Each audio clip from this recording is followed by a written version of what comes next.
Ce film ne devait pas sortir en France et merci de l'avoir sorti en France. C'était un bonheur. Si vous êtes fan de l'univers de Godzilla, si vous êtes fan de gros monstres qui balancent des gros lasers, vous allez kiffer le film.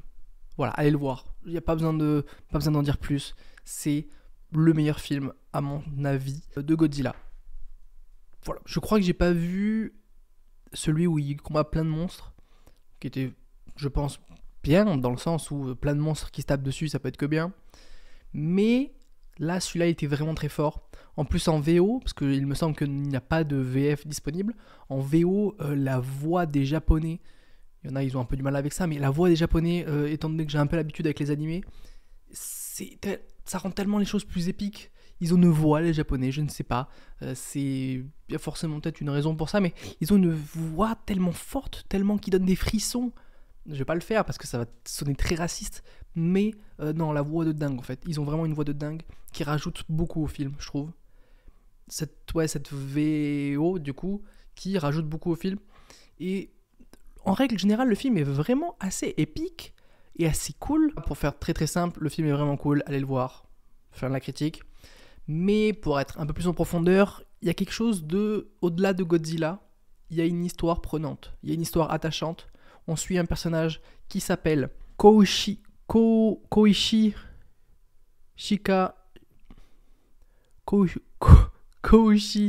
Shikishima. Voilà.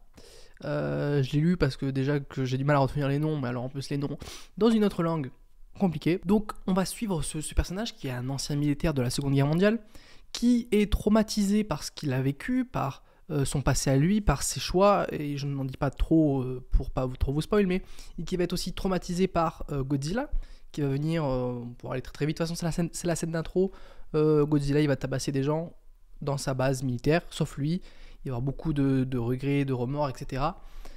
Et donc ça c'est intéressant de voir cette première partie du film qui est beaucoup centrée sur ce personnage, qui est très intéressant, voir les dégâts quand il rentre chez lui, est-ce que ses proches sont encore en vie, aussi les rencontres qu'il va faire, il va rencontrer une femme qui elle aussi a perdu beaucoup de proches, ils vont construire un foyer un peu à deux sans trop être ensemble, ils ont une espèce de relation assez spéciale, qui est encore une fois très intéressante à voir et à voir évoluer aussi.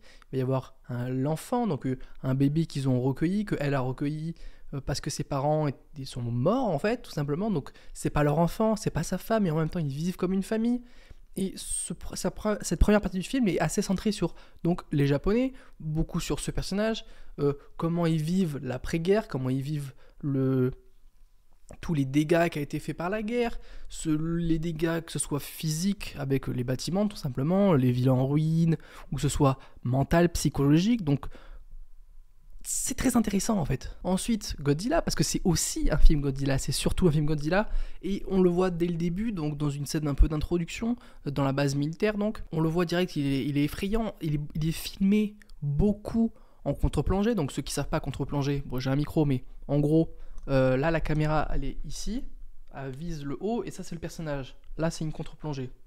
Et donc là c'est Godzilla, là c'est la caméra, et ça le rend beaucoup plus menaçant, ça le rend énorme, et en plus il est assez énorme parce qu'il a une grosse bedaine là, on dirait qu'il est enceinte, c'est assez marrant, et lui, pour faire une petite transition sur Godzilla, il est très bien fait, il est très beau visuellement, il est pas beau, mais il est bien fait, on y croit, ses écailles, il est rocailleux, c'est vraiment une créature des profondeurs, on ne sait pas trop ce qu'il fait là, on ne sait pas pour quelle raison il attaque le Japon, pour quelle raison on ne sait pas, peut-être qu'on le saura dans un prochain film s'il y a une suite, on en parle un peu plus tard, mais on ne sait pas trop ce qu'il fait là, c'est vraiment un monstre effrayant, très bien fait, bon quand même quand il marche un peu comme un robot je trouve, et en même temps ça le fait parce que c'est un gros lézard assez obèse, ouais, il n'est pas non plus obèse, mais il a des grosses cuisses et un gros bide, et du coup il marche assez lentement, assez mécanique, on pourrait ne pas trop y croire, mais on y croit quand même, on se dit bah ouais c'est logique qu'il marche,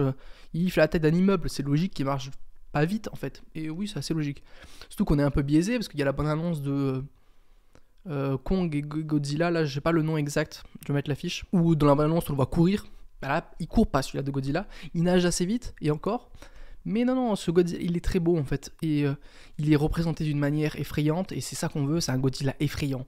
Il faut pas non plus tout le temps humaniser comme il y a beaucoup été fait avec King Kong. On veut des monstres qui monstres aussi parfois, des monstres qui font peur, des monstres où t'as pas envie de les croiser. Quand tu vas te nager comme ça avec les petits dauphins, oh, non, c'est pas un Godzilla là, non, il te mange.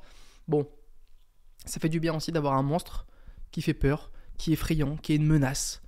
Et on le ressent beaucoup dans le film. Encore une fois, il y a aussi, pour reparler du côté humain du film, le côté pas trop Godzilla, parce que finalement, c'est un film Godzilla, on va le voir pour Godzilla. En réalité, les humains, on s'en fiche un peu dans ce film, avant de voir le film, parce que pendant le film, peut-être 80-90% du film, c'est des humains en fait, et c'est tout aussi intéressant. Godzilla, on le voit beaucoup à la fin, la dernière partie est très, très godzillienne. Ouais, voilà, pourquoi pas. La première partie, le milieu du film en soi, c'est très humain. C'est beaucoup, encore une fois, sur ce personnage. Je vais l'écrire à l'écran son nom parce que j'en ai marre. Et de la femme qui l'accompagne, parce que c'est pas non plus sa compagne, mais il l'accompagne. Et aussi de ses camarades, parce que après la guerre, après avoir perdu tous ses camarades de guerre, après être traumatisé, comme tout militaire en fait, et on le ressent ça beaucoup, cette camaraderie militaire de trauma général de la guerre, etc. Et il va rencontrer des amis, des copains, c'est des copains, voilà, sur un bateau, parce qu'il va ramasser des mines, c'est ça son nouveau travail, il essaie de trouver de l'argent pour reconstruire sa maison, etc. Et il reconstruit sa vie en fait, c'est un homme traumatisé par les horreurs, par ses horreurs à lui, il a des démons, et petit à petit il va essayer de se reconstruire.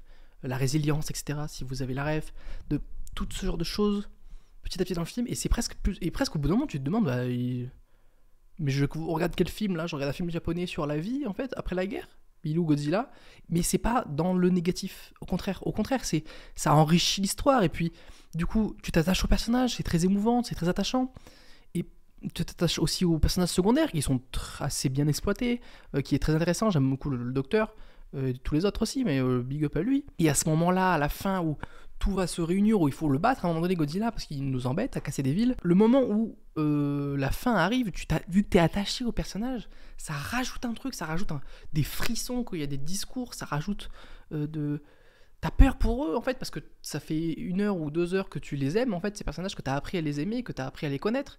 Et donc quand ils arrivent le moment où il y a un gros lézard qui va leur lancer un laser bleu dessus, bah t'es en mode qu'est-ce qui va se passer? Est-ce qu'il va vraiment mourir? Est-ce qu'il va pas mourir? Voilà. Et c'est ça qui est trop bien. Alors que dans plein de films, de Godzilla, de monstres ou de ce genre de films, il y a beaucoup cet effet de bon bah le monstre il est là, il tue des gens, c'est impressionnant, c'est cool à voir, hein, mais on s'en fiche un peu, ouais, parce que les gens qui tuent, on les connaît pas, on s'est pas attaché à eux, c'est dommage parce que c'est des gens qui meurent, mais en soi, on s'en fiche.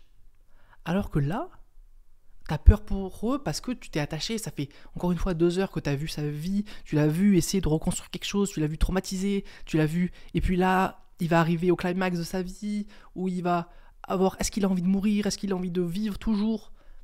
Il y a ce truc très intéressant en fait. Les musiques aussi, voilà, j'aime beaucoup parler des musiques dans mes vidéos parce que c'est super important, je trouve, le son, les musiques dans les films en général en fait, dans les séries aussi, etc. etc. Et là, le son, le cri de Godzilla, il est... Oui, on dirait qu'on n'entend pas tout tellement que ça sature. Tellement que c'est un gros cri de gros monstre, gros méchant. Je vais pas le faire non plus parce que ça va être très bizarre, très gênant. Mais il y a vraiment un truc de immense. C'est un truc immense qui nous dépasse et c'est très impressionnant en fait comme cri. C'est un cri de monstre, hein, tout simplement. Il fait très dinosauresque. Mais j'ai beaucoup aimé. Et puis les musiques, et puis encore une fois c'est épique, t'as les frissons, ça donne envie de partir à la guerre avec eux, tuer un lézard. Mais toi t'es très bien, ton siège rouge au cinéma, c'est très bien aussi. Je pense m'arrêter là pour le côté non spoiler, parce que cette fois oui je vais spoiler, voilà, parce que j'ai envie de parler de choses qui va clairement vous spoiler. Abonnez-vous, je l'ai pas dit au début, mais abonnez-vous, voilà, vous voyez ça depuis le début. Abonnez-vous quoi en fait, voilà, on rush les 100 abonnés. On y croit. Allez, abonnez-vous. Mettez en commentaire si vous avez vu le film. Est-ce que vous allez le voir? Est-ce que ça vous chauffe? Est-ce que vous êtes content qu'il passe en France? Évidemment qu'on est content qu'il passe en France parce que ça fait plaisir d'avoir des films, en fait, tout simplement. Et bien, on va spoiler. Attention, alerte, spoiler, bim, alerte. Je sais pas si je vais mettre des alertes, mais attention, alerte. Vous êtes sûr que si vous êtes là, c'est que vous avez vu le film ou vous vous en fichez. Je préfère prévenir parce que bim, elle est morte. La meuf qui, du coup, c'est pas vraiment sa copine, c'est pas vraiment sa femme, c'est même si un peu, même s'ils s'aiment, elle meurt et c'était cool. Parce que, encore une fois, si vous avez déjà vu mes anciennes vidéos et beaucoup de vidéos à moi, j'aime beaucoup quand les personnages meurent parce que ça rajoute quelque chose au film que je trouve très intéressant.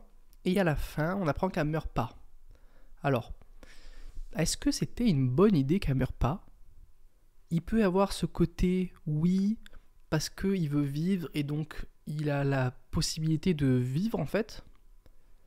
Et en même temps, je suis un peu deg qu'elle soit pas morte parce que finalement, on a chialé pour rien quoi.